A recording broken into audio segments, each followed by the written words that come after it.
This is a Hanten Jacket. Sort of. The last time I made a Hanten Jacket, I followed the traditional process, as outlined in this book. I was disappointed by the final result. You can catch up by clicking the link in the iCard.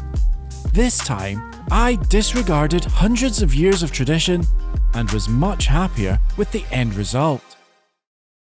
To make this Hanten, I have a stack of black stretched denim jeans. We'll skip the several days of unpicking and jump to 16 panels ready for ironing out and squaring. I measured the prepared panel's length and width and made notes of any interesting details. Before we launch into construction, we need to talk about the pattern. A traditional, unlined Hanten jacket is made of 4 rectangles of fabric.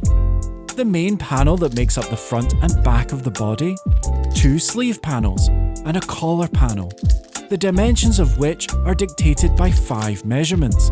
The distance between the bottom of the deltoids across the shoulders when the arms are in a resting position, the distance from that point to the wrist, from the collar to below the knee, the width of the spread hand, and the circumference of the base of the neck.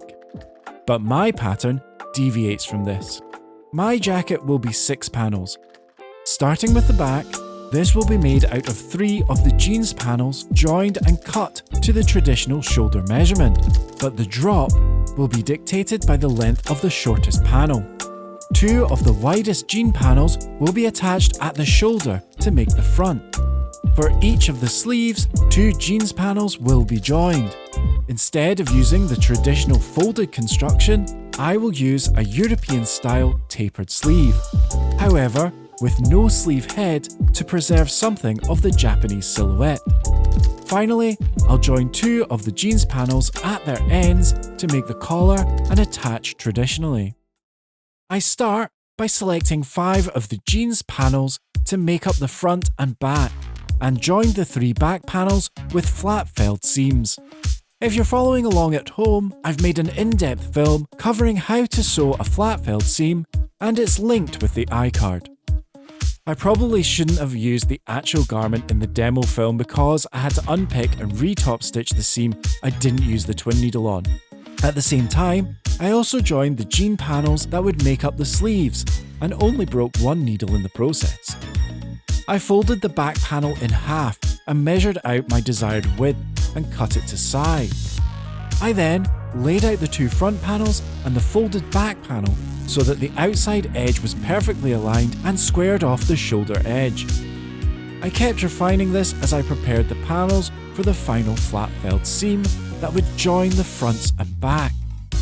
Once sewn, I pinned the sides and gave the garment a test fit.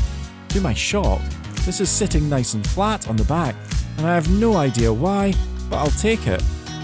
I then turned to the sleeves. On the original Hanten, this is where I found most of the faults. As much as I enjoyed the look, I had wanted them to be 3/4 length. The obscene amount of fabric made the jacket heavy and uncomfortable to wear. Also, the way that it joined, pulled and pinched at the waist. I wasn't exactly sure how to fix these issues, so time for some trial and error. I marked a taper that went from the width of my spanned hand to the length of the panel. This was tacked in place with a running stitch to the body, and it was okay, but too long. I turned up the sleeves and marked the position I was happy with. I laid out the jacket and marked out the new length, measured in the handspan, and where the body meets the sleeve, measured in the new sleeve length. This gave me my taper. I folded over the excess and marked the point.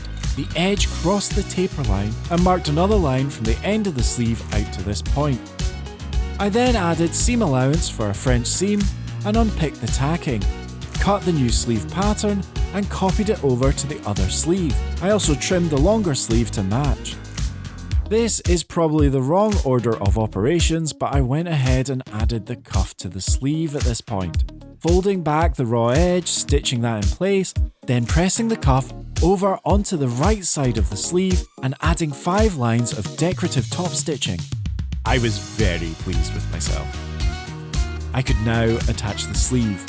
As I said, I would be using a French seam to do this. And I have a useful guide to that too. Just click the iCard. But to stop the jacket from pulling at the waist, I wanted to leave an opening at the bottom where the sleeve meets the body.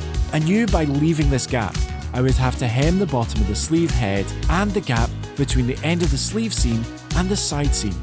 So, I watched this film on a split French seam a lot. And, well, I'll try and explain what I did. First, I pinned the sleeve wrong sides together to the body and straightened up the edge. The first line of stitching needs to be 6mm in from the edge. Before the end of the stitch, I have to change direction and stitch out to 14mm from the edge. I then cut at right angles to the edge into the point at the end of the stitch and cut off the excess fabric where the stitch turns. Then I fold the garment right sides together and press out the stitch. I get this nice angled shape and a tab that can be hemmed later. I finish the French seam enclosing the raw edge, then move on to the side seam, which gets the same split seam treatment where it meets the sleeve. Before closing up the sleeve, I fold and press the tabs on the sleeve head and foolishly machine stitch them down. Then close up the sleeves with a standard French seam. Finally, I hemmed the gap between the side seam and the sleeve with a hand stitch in black thread to hide my shortcomings as a sewist. And I get another test fit, and I'm a very happy boy. Okay, finishing details.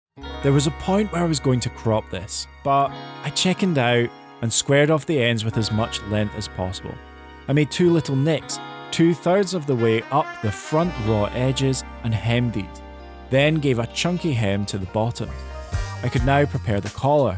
With right sides facing, I arranged the 2 panels at right angles, marked a 45-degree angle and pinned for a running stitch. The excess was cut off and the seam was pressed open. I then measured in 2 centimeters from both edges and pressed this over. I folded the collar in half and pressed again. I opened out the collar and pinned it in place right sides together with the body, then attached it on the 2 centimeter fold line. To conceal the raw ends of the collar, I folded them up and around the jacket opening. This was footery and time consuming. In the end, I decided to tack this in place with hand stitching rather than use pins. I could then fold the rest of the collar into place and close it up with a top stitch. At the last minute, I remembered I wanted to add a hanging loop and a tag. I pulled a belt loop from my scrap bag and cut a label, then pinned them in place while the garment was still in the machine and... oh dear. Give me a second.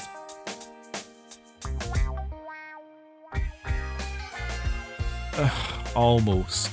I finished the collar with rows of decorative top stitching and hand stitched the tag to secure it properly. The last step was to add 2 of the patch pockets from the original jeans to the front, and this is the final garment.